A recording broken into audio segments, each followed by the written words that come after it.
Let me tell you about the woman who chose when she was going to die. I just posted a video about this, about people choosing when they were going to die. It's a certain phenomenon that we see a lot on hospice, and this is a really good example of this happening. So, I had just admitted this patient onto hospice. She didn't look like she was like imminently dying anytime soon. She probably had a few months left. I mean, we don't really know, but she definitely looked like she was in the months range. So a week later, when I got a call that she had died and I had to go do a death visit, I was pretty confused. In the home was the patient, the patient's son who had some disabilities, and the caregiver. And the caregiver cared for the son and our patient.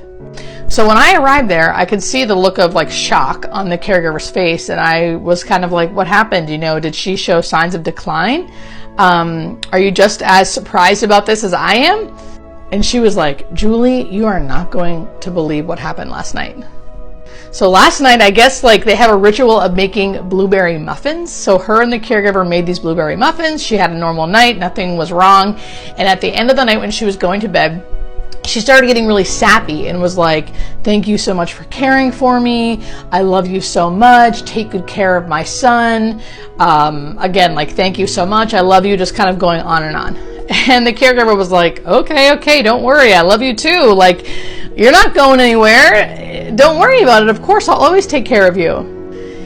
And then she was like, no, I'm really tired. I'm going home. Please go get my son. So she went to go get her son. Her son came in. She pulled him close, and she said she like was whispering kind of like sweet nothings and kind of doing the same thing to him, just saying that she loved him and that so-and-so was going to take good care of him, and just all the sweet nothings you would say to your son if you were leaving. And again, then the son left the room, and the caregiver was like, what's gotten into you? Like, you're fine. Everything's fine. I'll see you in the morning. Like, quit acting like this. And kind of like joking around with her because she didn't really think anything of it. She just thought she was being kind of weird. The lady again said, no, I'm tired. I'm going home.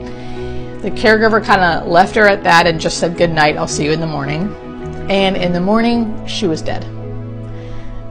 And she couldn't believe it. And just to be clear, there were no signs of her like unaliving herself, anything like that. It just looked like she fell asleep and died.